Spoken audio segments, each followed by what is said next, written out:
Good morning, everybody. Morning. All right.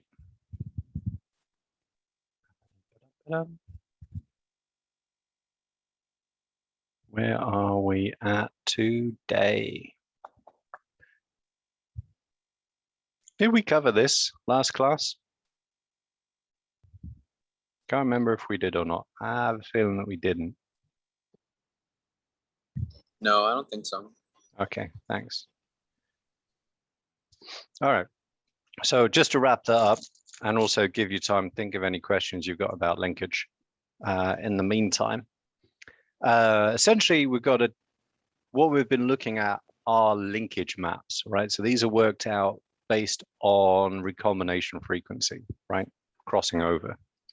Now you also have physical distance, right? The actual number of base pairs between two points on a chromosome, two loci, right? So typically, especially on like the arms of the chromosome, so, you know, kind of out here and kind of out here, that holds true, right? So there's a direct correlation between linkage maps or genetic maps and the actual physical distance between two genes. However, that relationship breaks down at the centromere, right? So euchromatin and heterochromatin are kind of things that we haven't talked about much, if at all, yet, and we'll get to that later on. Essentially, euchromatin is active DNA, right? It's DNA that is open and able to be transcribed. Heterochromatin is shut down, no transcription, right? And so there's much less recombination that happens in the center of the chromosomes, near the centromere, where there's a lot of heterochromatin. And so as a result, you don't get as much recombination for the same physical distance, so that relationship doesn't hold true, right? So two genes could look very close together on a genetic map, right? So that's 3 centimorgans apart between these two genes, but they're pretty much just as far apart as these two genes are on the arms of the chromosome. So just to keep that in mind, right? It's a workable assumption that linkage maps equals physical maps, but it doesn't always hold true. Obviously, that doesn't hold true for the Y chromosome. Remember, we talked about Y chromosome haplotypes. You know, how you can trace, you know, lineages back to Genghis Khan and the Mongolian or the Mongol Empire. It's for exactly that reason. There's very little recombination between the X and the Y. You know, for obvious reasons, they're very different in size. Okay, so does anybody have any questions about linkage or 3-point crosses? Right. Remember, these are things that are we've spent a lot of time on them. You spend a lot of time on something, you're guaranteed we're going to have a lot of questions on it in the exam, right? There's, again, largely a direct correlation between the time we spend on something and how many questions there are on it in the exam. Also, don't forget too, there is this practice question for you to do as well, right? I strongly recommend that you do so.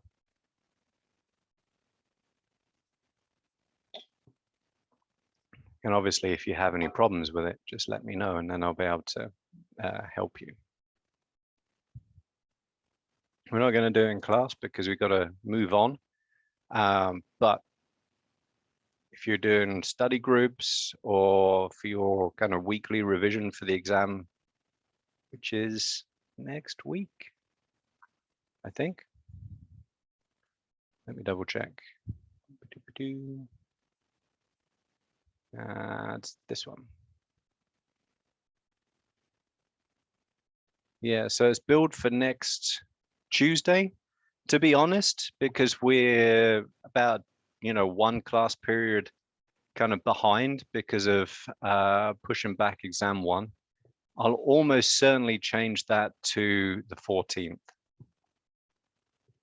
I've just got to actually physically change it and post up a new schedule, because I don't think we're going to really be able to get through all of that stuff that we need to in just these 2 class periods, at least, and do a good job of it, right? And there's no point studying something if you don't study it well. So I will sort that out. Probably that'll be this afternoon, right after I get home from teaching lab. That'll be on my list of things to do. So again, exam next week, right? It's going to be a week on Thursday. You should be an expert, like, at 3-point crosses, at least by then, right? If you're not already. Hokey smoke. So essentially what we need to do now is do a bit of recapping, right? Reinforcing some of the stuff that you have learned already earlier on in the course and in other courses, so that we can do, well, really literally dive headfirst into DNA replication, right? And there's a lot of moving parts in DNA replication. There's a lot of different things. Now, essentially, this is like the tipping point between the more kind of math logic based genetics that we've been doing so far, inheritance and probabilities, linkage, things like that. Now we're moving to molecular genetics, and we'll stay in that until the end of the semester, right? So now this is quite a big change, because it's really going to change from being able to work through problems, right?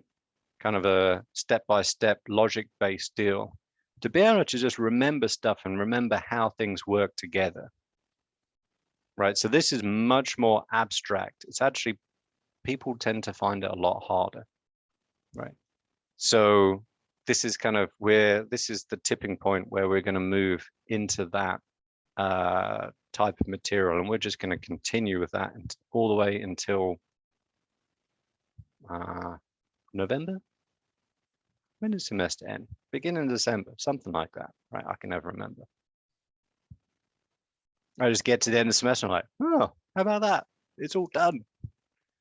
Then I have a nice break, eat lots of mince pies and stuff.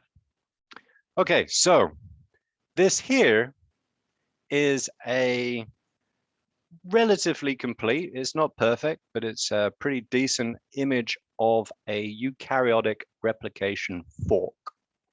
Eukaryotic as in animal, plant, that sort of stuff, diploid organisms, linear chromosomes. And also, one of the ways that I know that, other than the fact that I've taught this a bunch, is that the names are a little bit different. But the actual general principles, right, what's going on, apply the same to both eukaryotes and prokaryotes, right? It's just like some of the names and stuff differ. There's a few little wrinkles that differ, and some things that are tied up into the structure of the chromosomes, right? But the key players, by and large, are the same. So before we get into any of that, right, we really have to make sure that you're all totally on board with structure of DNA, the concept of direction in DNA, right? Absolutely crucial to understanding both DNA replication and transcription and translation, right? Those 3 things together, ouch. My thumb with a hammer yesterday, which I wasn't very happy about. Those 3 things together really form the core of all molecular genetics. Have you moved, Jesus, or have you just switched your camera around? I moved because I was in the sun. Oh, okay, because it looks exactly the same, but just like flipped, like a mirror image. It's a nice place by the looks of it, wherever you're at. It's here on campus. Oh, nice. I wish I was outside. Beautiful day today. Okay, so basic principle, all of DNA and RNA as well, it's slightly different, but is made up of nucleotides. Nucleotides consist of 3 different parts, right? We've got a phosphate group, because it's called a phosphate because it's got P and a bunch of O's. There's actually a really funny British comedy skit from a pair of comedians called the Two Ronnies about O's. Anyway, always have a chuckle with my dad when I talk about it. The cool thing about the phosphate group is that it's negatively charged. That is what gives DNA its negative charge, which is important for us because, yeah, if you're going to lab today or tomorrow or next week, you'll be using that characteristic to run a DNA electrophoresis gel. Right, so that allows us to separate DNA based on size by running it through a matrix using a voltage difference, right? I mean, that's great for us. But in terms of biology, charge of DNA is super important because it affects how it interacts with other proteins, particularly histones in the formation of chromatin, which we'll talk about again. Oh, that's going to be the control of gene expression in eukaryotes, which will be in a while, right? But that's like, keep that one up there because it's a central characteristic of DNA, which is really important for other stuff. All right, we've got a sugar, 5-carbon sugar. Always think of it as a cupcake with a cherry on top, cherry being the oxygen. This is the ribose, right? So ribonucleic acid or deoxyribonucleic acid. The ribo part is from the sugar. It's a ribose, right? Same as glucose is a 6-carbon sugar. Ribose is a 5-carbon sugar.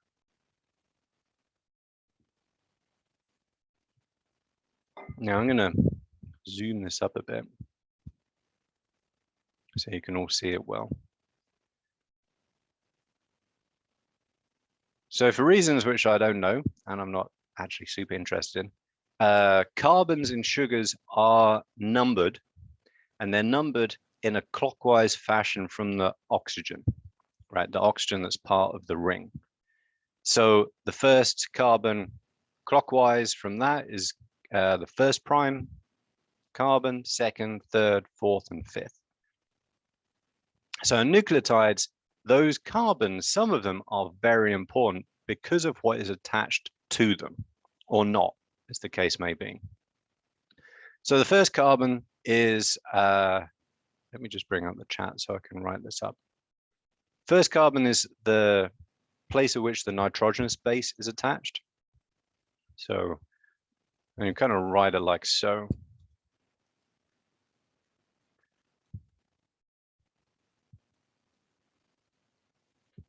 That nitrogenous base, which we've got up here, it's nitrogenous because it's got a bunch of nitrogens in it, essentially, right? That is what differs between the nucleotides. The sugar and the phosphate group are always the same. And that's actually something that you'll see again when we look at proteins. This concept of a backbone, right? Obviously, they don't have vertebra, but they do have a consistent, common repeating unit, right, which is shared amongst all of the components, essentially, of that polymer. Right, we wander around. 2' carbon equals OH, also called a hydroxyl group in RNA. That's one of the key differences between DNA and RNA. DNA does not have it. That's why it's called deoxyribonucleic acid, right? Because it has a oxy, like the hydroxy group, removed. That extra OH in RNA is used for all kinds of funky stuff, right? Which we'll talk about much later on in sequence hypothesis, gene expression stuff. 3' carbon cause an OH in both DNA and RNA. And this one is super important. It is the only place where a new nucleotide can be added.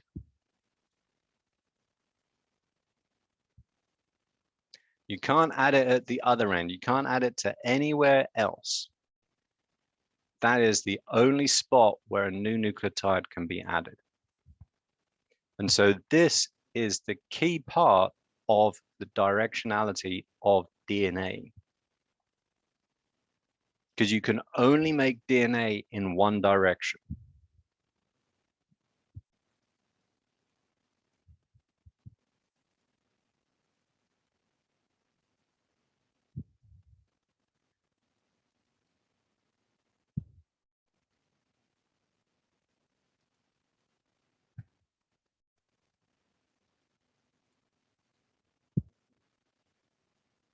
Actually, you notice I put in the chat talking about 5' to 3'. That's how we talk about the direction of DNA, and we'll use that a whole bunch when we're drawing it up, when we're going through different images, things like that. It's super important, right? For reasons that we'll get into in a bit. And then the 5' carbon, the 4' carbon, no one cares about. It is a sad, quiet carbon that does nothing of any particular interest.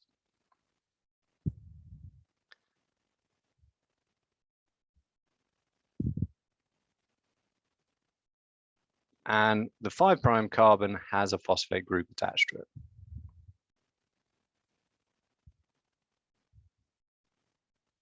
So we're going to be using the terms 5' to 3' a lot, because that's how we talk about this stuff. Ooh, yum, yum, yum. All right. Now, the last thing that I wanted to point out on here, because this is actually a real neat graphic. I really like this one. All right, we've got purines and pyrimidines. Purines have 2 rings, pyrimidines have 1 ring and a Y in their name. And the way I always remember it is they always are whining about how they are so small compared to the other ones. That works for me. You use whatever you like. Oh, why am I such a small base? Because you are tough shit. Oh, I shouldn't say stuff like that. Anyway, so now, who can tell me, based on this image, what guanine base pairs with? I mean, you should know this anyway, but the image will also tell you. What base does guanine base? Exactly, Maya. How do you know that, Maya? I mean, you could just say that you know it. But is there anything on this biology? That's a good answer. I don't really have any comeback to that. But you can also do it by looking at how many hydrogen bonds can be formed, right? Each of these red bits essentially shows a difference in electropositivity, right? So small difference in charge because of polar bonds, right? And oxygen is always going to be slightly electronegative. Hydrogens attached to nitrogens or oxygens will always be slightly electropositive, right? And so you look at guanine, it's got 3 possible spots.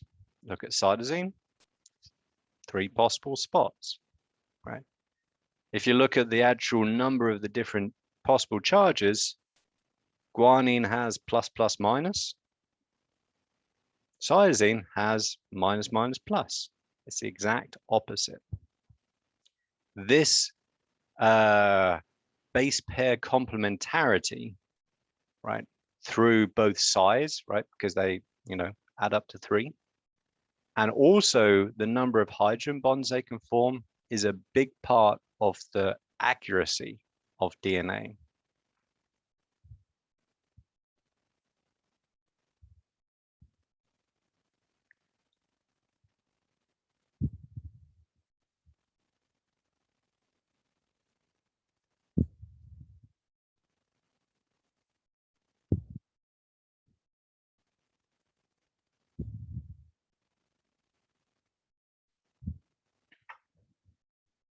And the aim of the game when copying DNA is to do so as accurately as you can, right? Because whether you're a single-celled organism or a multicellular organism like us, you're going to be doing that a lot.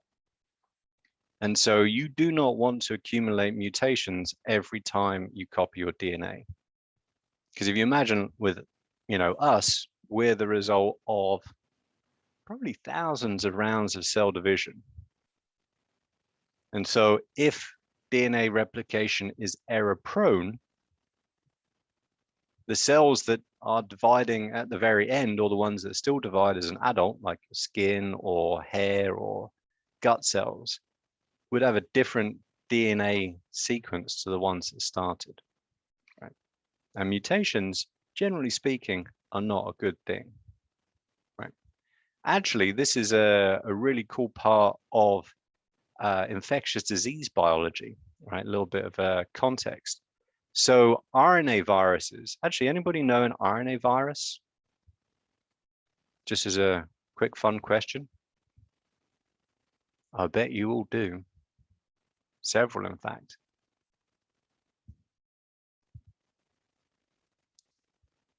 What's the virus of the moment?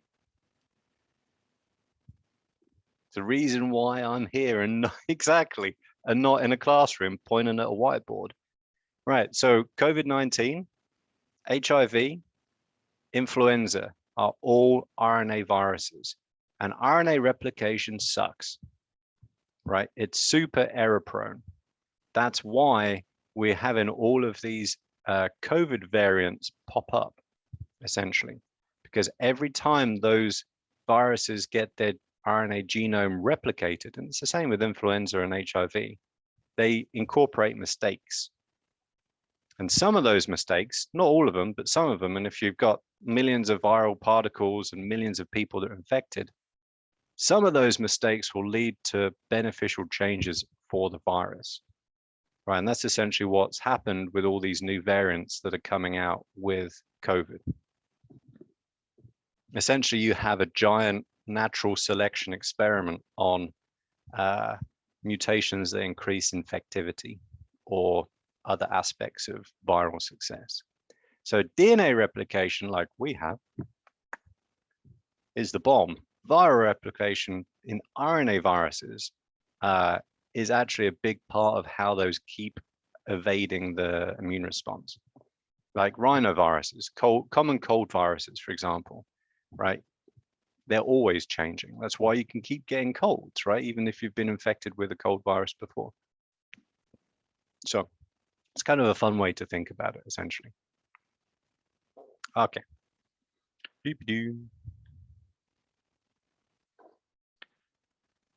So moving on in the kind of revision type stuff. Again, we've got this directionality, right? We've got a 5' end, we've got a 3' end. We're going to be adding nucleotides if we're replicating them here. If we're transcribing DNA, like essentially making RNA to match, we'd be doing the same, right? You can only add new nucleotides at 3' end. And when you do, you generate what are called phosphodiester bonds, right? These are the bonds between the phosphate and the oxygens. Those are the covalent bonds that hold DNA together, right? And DNA is actually a really stable molecule, right? It's a stable molecule because this phosphate sugar backbone, right? Here's that repeating phosphate sugar, phosphate sugar, phosphate sugar, phosphate sugar over and over and over again, essentially acts like the uprights on a ladder, right? It protects the, I guess, vulnerable, right? More reactive information inside the nitrogenous bases. And so DNA hangs around for a long, long, long time, right? That's a big part of how we figure out our, evolutionary history, right? We find bones in caves and extract the DNA from them and then figure out, how related they are to us genetically, right? And some of those are 50, 60,000 years old. It's really quite astonishing, right? And the DNA that you know, made those individuals what they were, still hangs around in sufficient form to be able to sequence it and compare it to ours. Okay, don't forget as well, anti-parallel causes all kinds of problems later, but it's actually really interesting because, so this is what, ACTG, right? Because DNA is anti-parallel, you actually have two lots of information. You have the sequence information of one strand going that away. You have the sequence information of the other strand going that away. So in many cases, you have genes going in opposite directions, sometimes even overlapping. Right. So you can store information. It's not just like a reading out like a ticker tape or reading out a sentence of letters, right? It's not just one piece of information, it's actually two. So DNA is actually very efficient in terms of how much information it can store as well. There are actually talk, I don't know, I read it ages ago about using DNA to store information like a hard drive. Don't know what came to that, but it was an interesting idea. Okay, already covered this.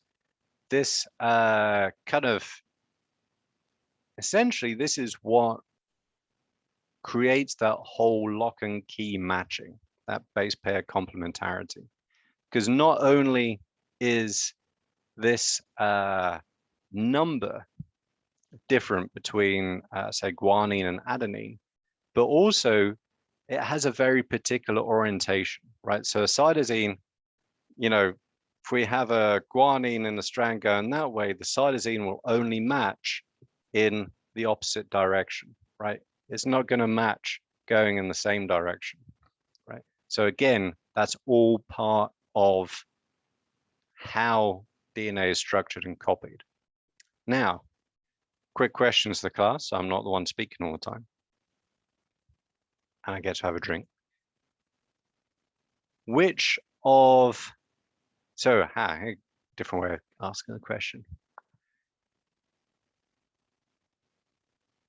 How much do you think, I'm just trying to think of the right way to put it.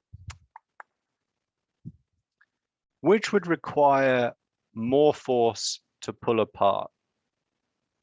Guanines and cytosines or adenines and thymines? Which would require more force? G's and C's, exactly, right? Because they have more bonds. So what bases would you expect to find more of in regions of DNA that have to be opened frequently? Right, you'd expect to find lots of A's and T's. And that's exactly what you find in replication origins, where DNA replication is initiated. You find that a lot in promoters, where transcription begins, because you have to open that DNA. Now, different way of thinking about this, right? And I've been an extremophile nut for a long time, since I was at university. So I've got various favorites, right? But one of them is a hyperthermophile, right? So it's called Pyrococcus furiosus, which basically means angry flame ball in Latin, which is pretty neat. So it's a furious ball of like fire. It can live at temperatures up to 120 degrees Celsius. I don't know what that is in Fahrenheit, high, right? So what would you expect more of in its genome? G's and C's or A's and T's?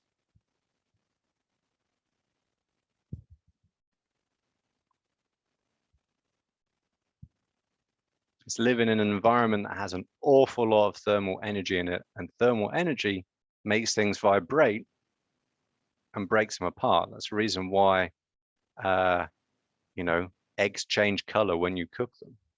Yeah, exactly, Maya. You'd find lots of G's and C's, right? So even the DNA, like composition of an organism, reflects to some extent the environment that it's in. right? So it's just kind of a cool way of thinking about these things. They also have absolutely crazy modifications to their proteins and cell membranes too, obviously to cope with that extreme environment. Stream files are super neat. Okay, a little bit more detail. Again, minor, major groove. You can see it nicely here. Here's a minor groove here and here. This is a major groove. So DNA has topography, right? It has shape. Proteins recognize that, DNA binding proteins, as well as the actual sequence of the DNA, right? As you can see here, very nice looking picture. Okay, so a little bit of language, because we've already been using some of this, but we'll be using it a bunch more in the future.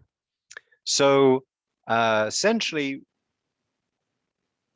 there are very specific places in an organism's genome where replication begins. That's called the replication origin. So in bacteria, they have one replication origin, or at least for their main chromosome.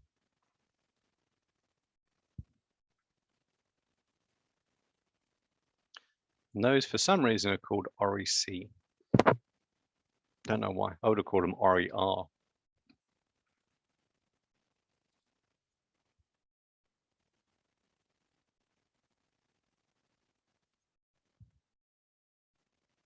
Now, I say main chromosome because bacteria can have other like little mini chromosomes called plasmids. Right, so they obviously each one has its own origin of replication.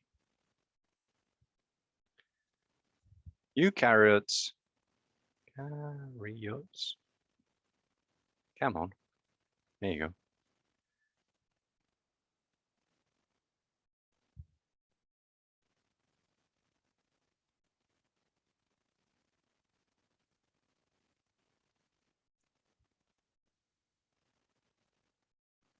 Right, they have multiple thousands per chromosome. So it depends on what you're looking at as to how many of those you'd expect to see. Now, essentially, those are sites which are recognized by proteins and have that kind of weaker bonds holding them together so that they can be popped open, right, to allow access to single-stranded DNA for DNA replication. Now, once that gets going, right, because there's a sequence of events that occur, then we have what we call a replication fork, right? And that's essentially what this is, right? It's the point at which the two parental DNA strands, so that's another bit of terminology.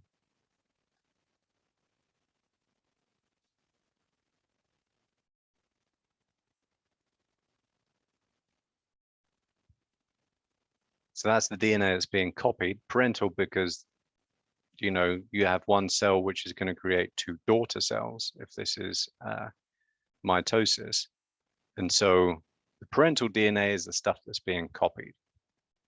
Yeah. That's going to be split, and we're going to be generating daughter strands, essentially that match the parental strands.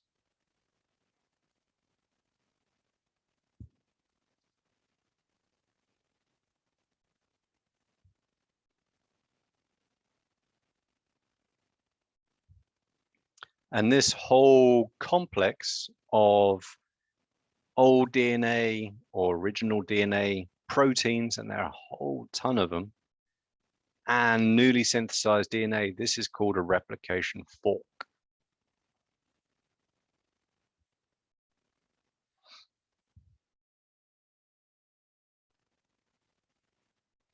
And when you get two of those, let's see if I can find a picture. I don't know what's going wrong with my, come on. I can't see the slides for some reason. There we go. That'll do. So when you get either one or two of them, depends on the organism, right? Those replication forks essentially move apart, right? And in doing so, they create what's called a replication bubble, right? Essentially, that continues for long enough, those bubbles or bubble, depending on organism, will run into each other, and you will end up with your two new chromosomes. Right, so those are all important words that we will be using a bunch of while we talk about this.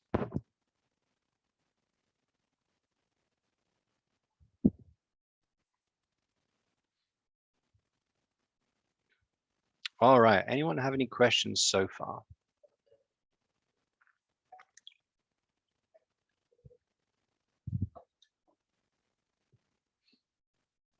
And you're always, as always, free to ask like clarifications or something needs repeating or whatever. Really I don't just mind. thought of a quick question. Uh-huh. So, sorry, I know that A and T and G and C, like they have like specific ratios. So like if you're given one, you can determine the other. But as far as like in general for the whole DNA structure, is there like a specific ratio that they follow, like 3-to-1 ratio for G and C bonds and A and T, or vice versa? Or is it kind of just random? So that's a good question. That actually depends on the organism, which depends on its environment and its evolutionary history. So each and every organism, like Homo sapiens, for example, or Strongyloides stercoralis, which is a parasite I know of, will have its own GC ratio, right? So be like 45% GC, 55% ANT, or it might be 55% GC. And then you can get extremes as well, which are somewhat rarer. So every individual organism will have its own GC ratio. Like the actual things that, feed into that are less clear. But the general principles remains, if you have 40% GC, you got to have 60% ANT, right? And ANT will always be the same ratio of 1-to-1. GNC will always be 1-to-1, because if you have a G, it has to have a C on the other strand. But the overall mix, GC versus AT, that can vary, and it's depending on factors that I don't fully understand, to be honest. Some I do, Okay, thank you. some I don't, yeah. But I think a lot of it is just evolutionary history, kind of gets baked in at some point. Yeah, good question though. All right, anyone else?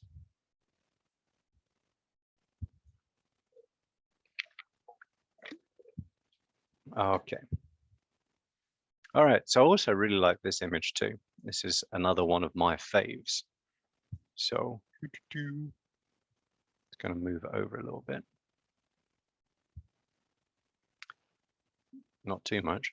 And let's move me over there. There we go. So I can see what I'm pointing at.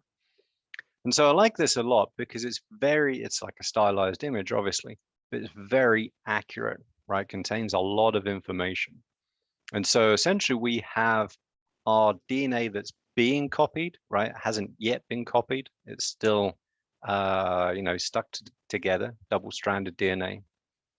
And we show this really nice anti-parallel deal, right? So we've got a 5' end of one strand here, right? And if you follow that all the way down, that gets you this one down here. And then we've got another 5' end down here for the other parental strand, which goes up all the way to the 3' end up here. Got the minor and the major grooves, which is neat. And also this really nicely illustrates the whole leading versus lagging strand deal, right? And the direction in which nucleotides can get added, right? So the new strand has to be synthesized in the opposite direction to the one that's being copied. So this parental strand up here, right, comes all the way down like so, right? So essentially it's going down the screen. The new strand, the daughter strand that's being synthesized, goes up, right? Because it has to be synthesized in the 5' to 3' direction. And as you can see, it's a perfect match, right? A in the original, T in the new one, T in the original, A in the new one, so on and so forth. So what's the next nucleotide that's going to get added to this strand? Knowing that, what's the next base that's going to be added?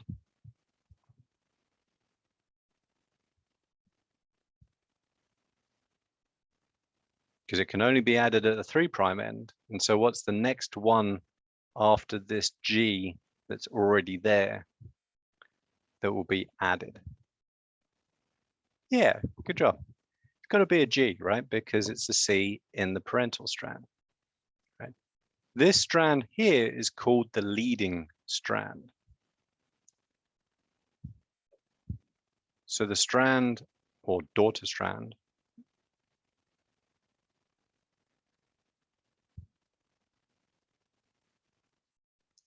in the same direction as the replication fork.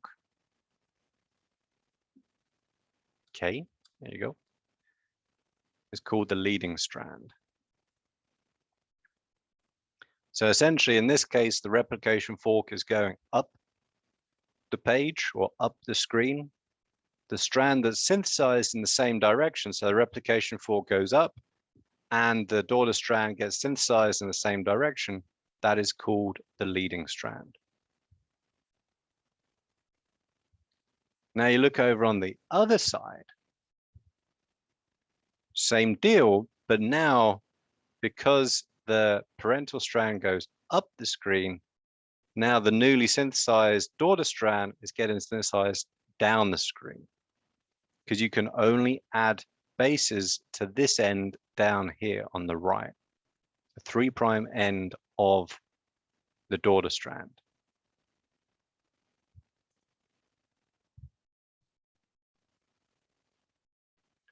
So the other daughter strand that's made in the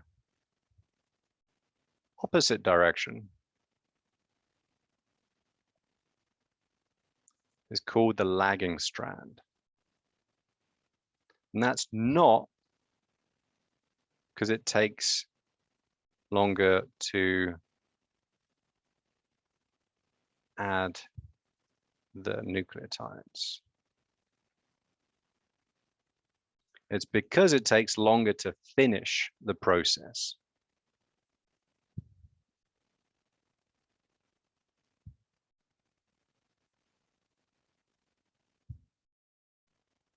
Because there's a lot more to DNA replication than just adding nucleotides in a chain to create the new strand.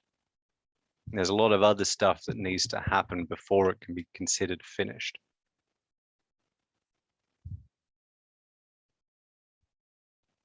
So if we go back up here, you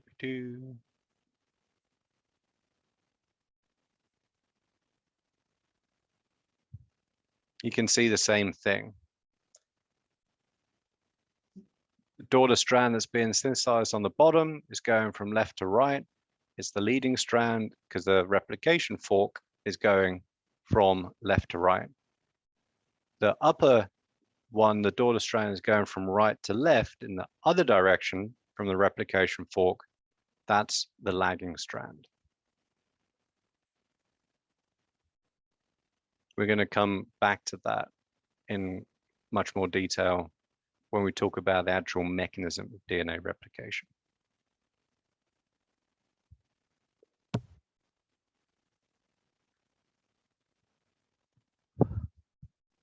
Okay, and as with most molecular processes, there's a beginning, a middle, and the end, right? And that's exactly the same for DNA replication. So you got to start it.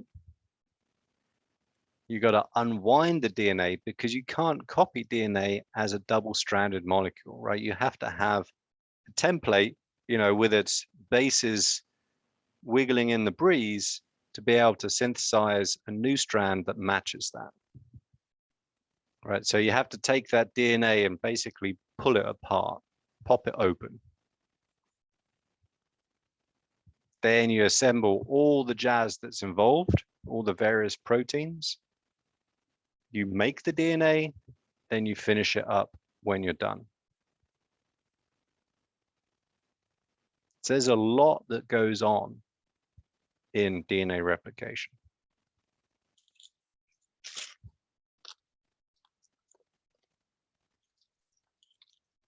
So I'm gonna have some gummies because I'm really, really hungry.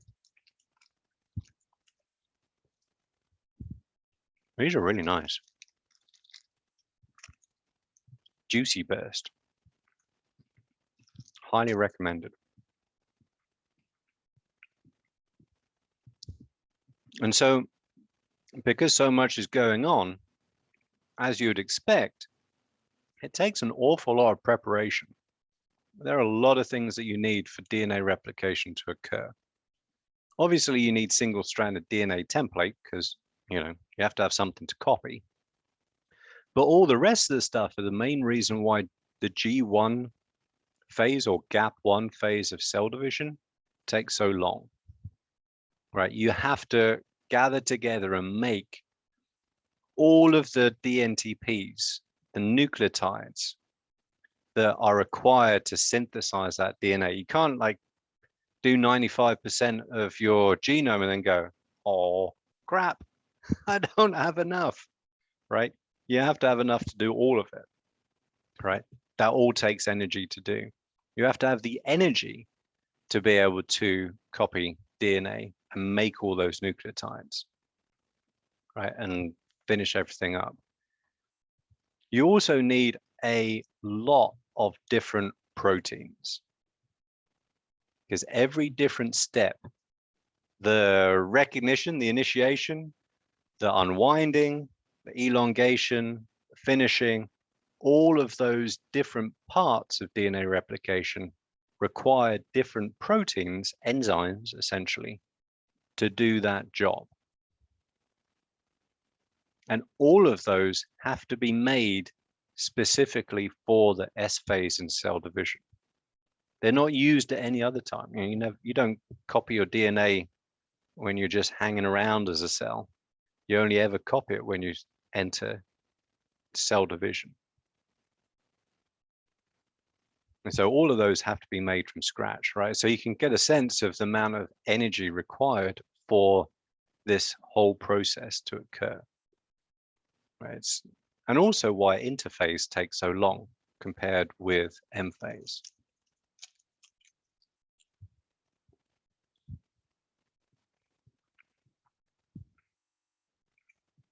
Did everybody get everything they needed from that?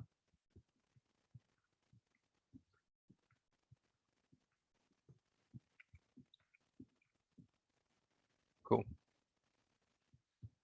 So as you can see from this natty image, DNA replication is semi-conservative. So each new chromosome, essentially, double-stranded DNA consists of one old and one new, one parental strand and the copy, or not the copy, the complementary strand, the daughter strand that's newly synthesized. But, and that's the same for all organisms, right? Even RNA viruses, right? Which how they do it is kind of weird, to be honest. But there are differences, right? So the mode of replication differs depending on the shape of the DNA molecule. So bacteria, plasmids, and plasmids are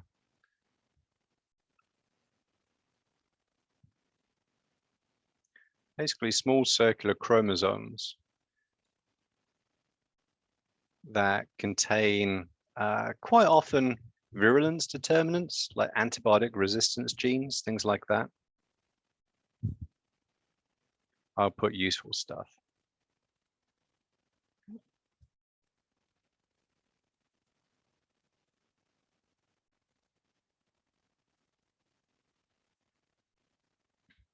And those can be shared.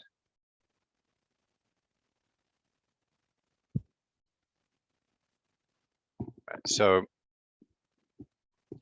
bacteria are able to do something called horizontal gene transfer, which is essentially bacterium kind of saunters up to another bacterium and says, hey, you want some cool stuff? And the other bacterium goes, yeah.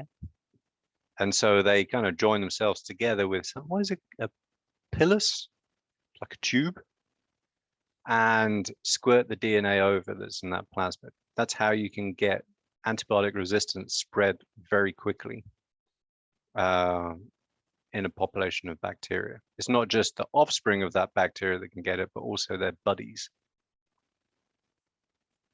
It's also how you can go from, like, say, E. coli, right, which is a fairly innocuous gut bacterium, got it like up the wazoo, literally, in your intestines and on your skin as well, right? If it acquires a particular plasmid, then it turns into a really nasty disease-causing variant, like 0157 is the classic one, right, which causes all kinds of gastrointestinal issues. That's basically transported on one of these plasmid things. So bacterial circular chromosomes, plasmids, and also some DNA viruses. Not all of them. Some of them have linear chromosomes, some of them have RNA, but some of them also have circular chromosomes. And all eukaryotes have linear DNA. Oh, actually, here's a fun question. So our genomic DNA, like us as in Homo sapiens, is linear, right? Our chromosomes are not joined at the ends. They are linear pieces of DNA. But we still have some circular DNA in our cells, particularly metabolically active cells like muscle cells. Can anybody think where that circular DNA would be found? Fun way to think about things. What organelle has its own genome? Limited, small, but it has its own genes.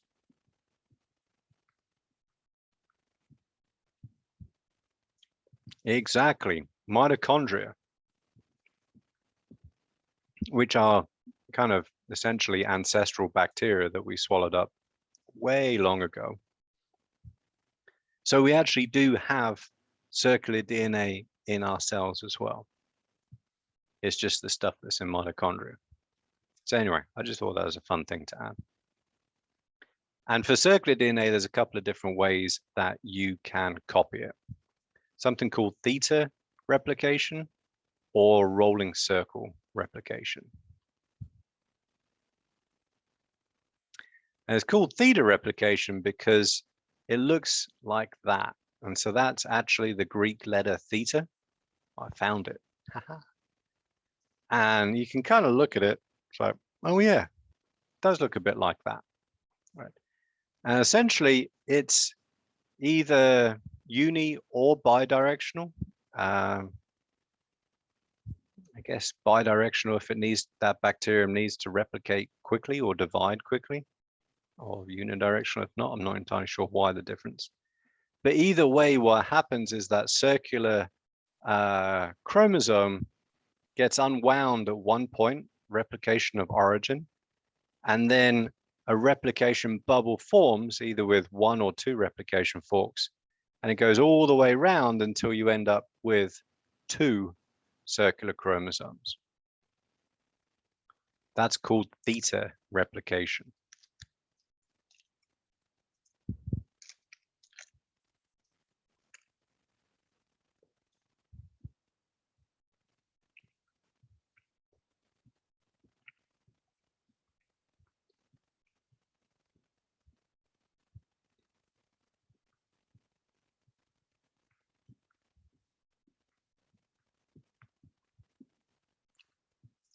Now, plasmids, particularly plasmids that are being shared, like this F factor, have a funky way of, and also some DNA viruses, have a funky way of being replicated called rolling circle replication. So this is actually kind of weird, to be honest. What happens here is only one strand gets copied at a time of the two. And so basically what happens is, let's gonna blow this up a little bit. There we go. One of the strands gets nicked or cut, doesn't get stolen. Sorry. That's a British slang joke that you might not get. Nicking something is British slang for stealing. It's like, oi, he nicked my Coca-Cola. There you go. Now you know. Anyway,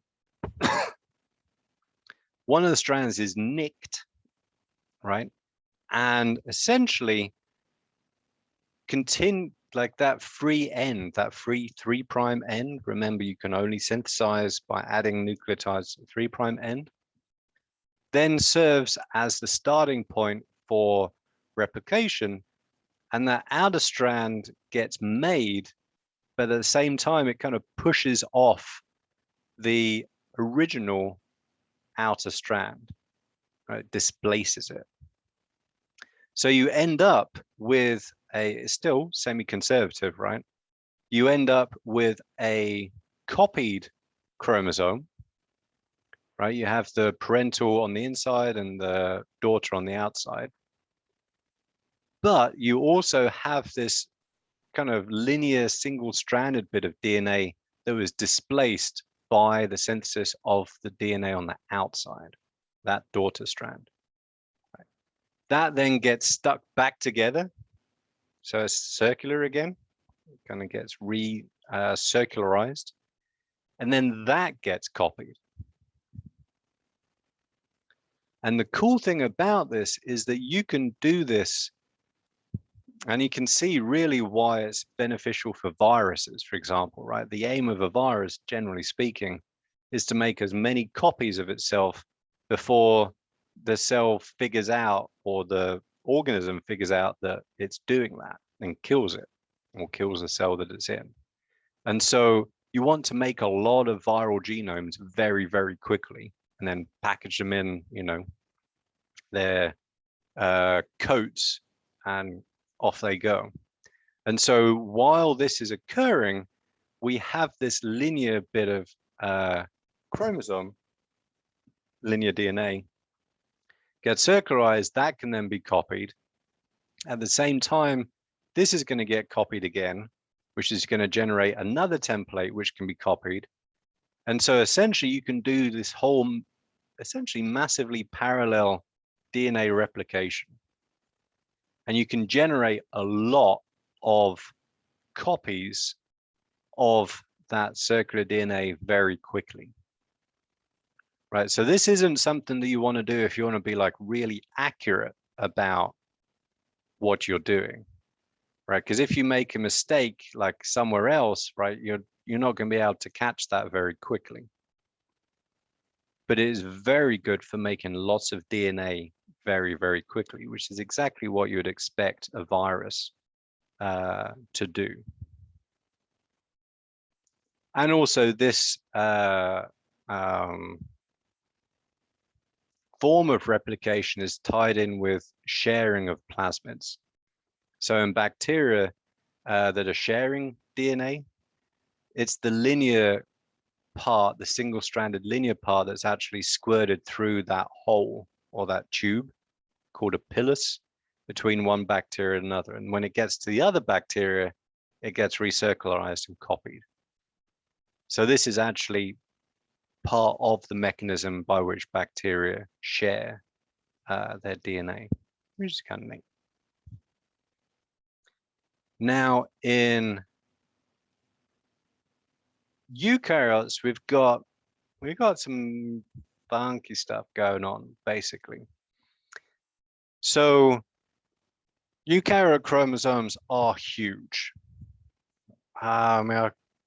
Roughly speaking, bacterial chromosomes will be range of maybe high hundreds of thousands, low millions to maybe 200 million base pairs, give or take.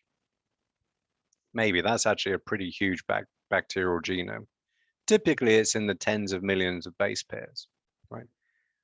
Most eukaryotic chromosomes, at least human chromosomes, are bigger than that each chromosome, right? Some up to several hundred million base pairs long.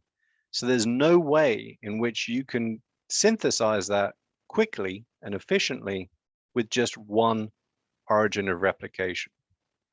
And so in eukaryotic chromosomes, there are thousands of sites where DNA replication begins.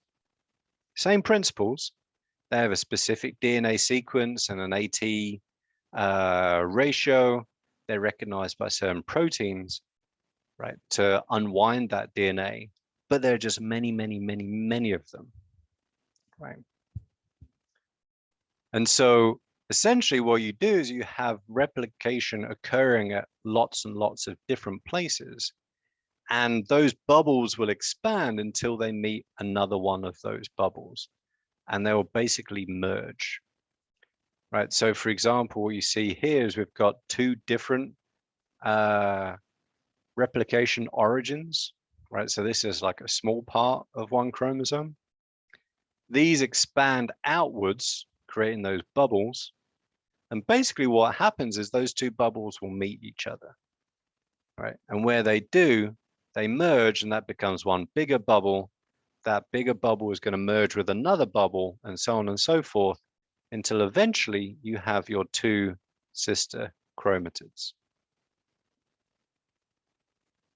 So this is a way in which organisms with large amounts of DNA can still copy that DNA in a relatively manageable time frame. Now, obviously, time is relative, right? So bacteria can divide, they can replicate their genome and divide, you know, every 20 to 30 minutes, right, if they have sufficient nutrients. Eukaryotes, like let's say mice, takes about 24 hours. So it takes considerably longer for a eukaryote to go through cell division. And a big part of that is it's just more DNA to copy, right? So you need more stuff. And then once you get going, it just takes longer to do it, right? Same principles apply, you know, most of the time is spent in interphase. It's just, there's more stuff to do. All right, we've already gone over this. It's always worth reiterating because they're pretty much guaranteed to be a question or two on this in the exam because it's important.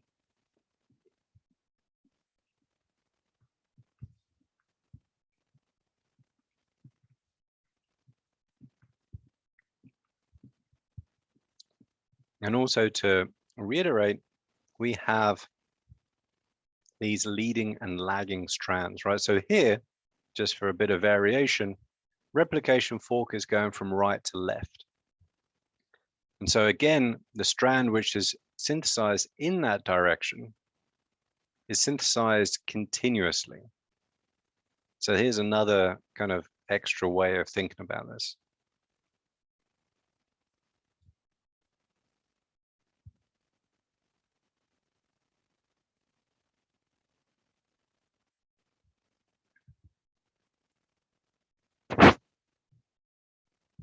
Right, because it basically goes, it's as long as however big that replication bubble will be until it meets the next replication bubble and merges. The lagging strand, however, it's really difficult because this wants to be synthesized in the wrong direction. So the replication fork is going that way. And all of the stuff, the enzymes, the polymerases, move in that direction.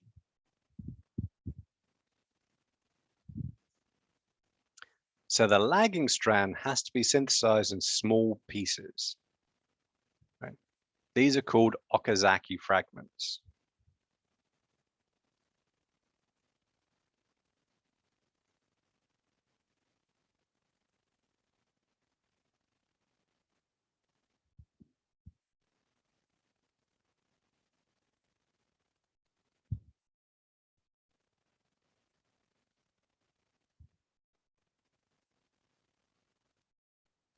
And they're called Okazaki fragments after the scientist that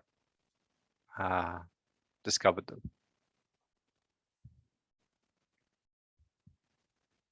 Now, these Okazaki fragments don't stay fragments forever. They get stuck together, right? Until eventually, if you stick enough of them together, you get one continuous piece of DNA.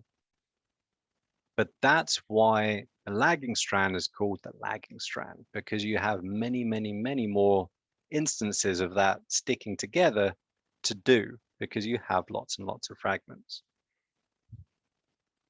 And that's also how this was discovered, because if you stop DNA replication at a certain point, you'll have lots and lots of little bits of DNA. If you let it go a little bit further before you stop it, those bits will get fewer and bigger. If you let it go further, you get basically bigger and bigger and bigger and bigger chunks until after enough time has passed, you have complete, fully synthesized chromosomes.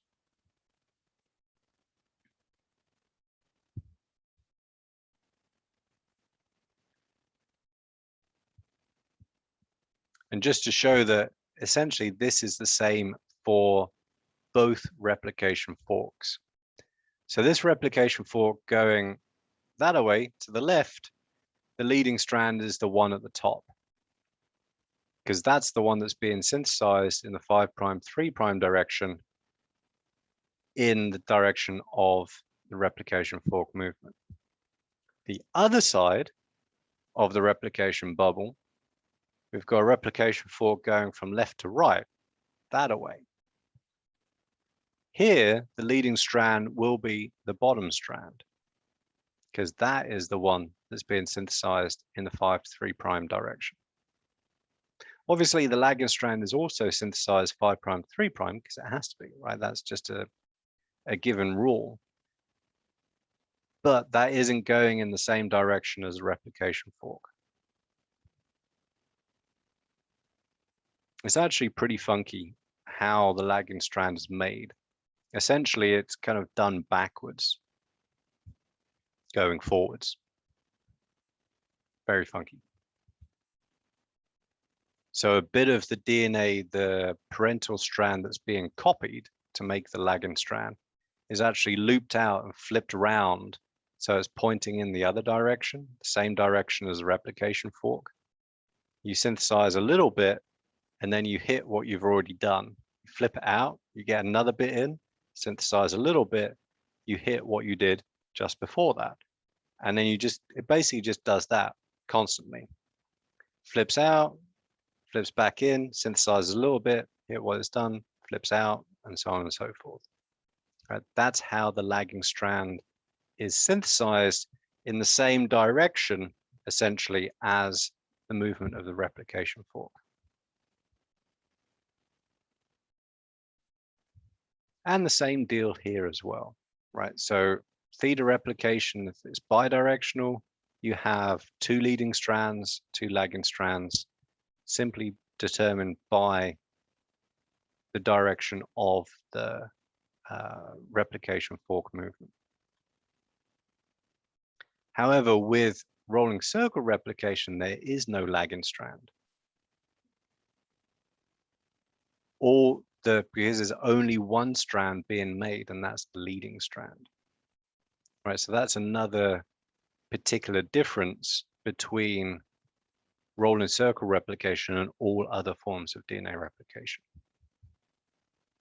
And also gets to its efficiency as well, right? Because you don't have to do all of the other steps that are involved in joining these little fragments together, because you don't get any. All right, I think that's enough for me. Does anybody have any questions? I'm going to make myself a note to change the schedule.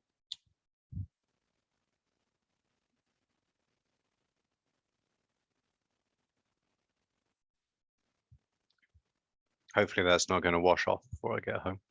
Maybe I just won't hold my left hand out the shower. Wrap it in a plastic bag or something. You certainly can.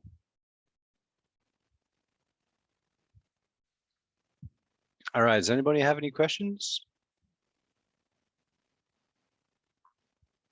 Cool.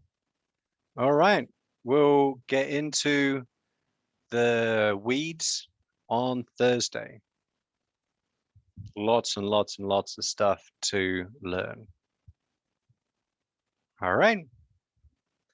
See you either later or see you then.